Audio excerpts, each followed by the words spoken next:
ในต้นเสาร์วันที่11พฤศจิกายน2025ผ่านมานี้ทานบุญเพ็งจันทวงศ์สุขห้องหัวหน้าแผนกกสิกรรมและสิ่งแวดล้อมแขวงบริกรรมไซได้ลงติดตามสุขยูชาวสวนกลุ่มปลูกมักหมู่จุบ้านทงนามีภายใต้การนำพาของทานดำเพิ่นจิตหัวหน้าองค์การกสิกรรมและสิ่งแวดล้อมเมืองปักกะดิ่งพร้อมด้วยคณะในการลงเฮ็ดเวียกครั้งนี้ทานดวงใส่บุญมีหัวหน้ากลุ่มปลูกมักหมู่ได้รายงานว่ากลุ่มปลูกมักหมู่บ้านทงนามี29ครอบครัวมีเนื้อที่30กว่าเฮกตาร์ส่วนมักหมู่ปีนี้แม่นได้รับผลกระทบหลายจากภัยธรรมชาติโดยเฉพาะแม่นพายุฝนตกหนักเกิดมีน้ำท่วมเฮ็ดให้พืชเสียหายและจำนวนหนึ่งจึงได้ปลูกขึ้นใหม่นอกนี้ยังได้รับผลกระทบจากลมพายุและเพลียไฟ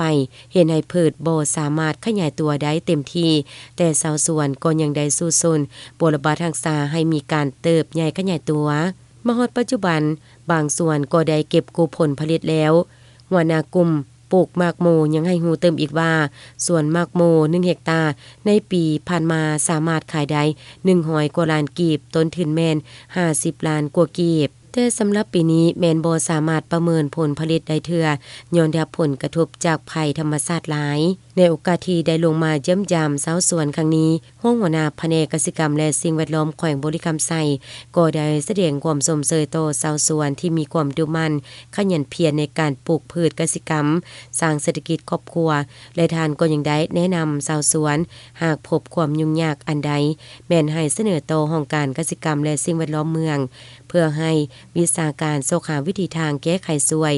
รวมทางการเข้าถึงแหล่งทุนนำอีก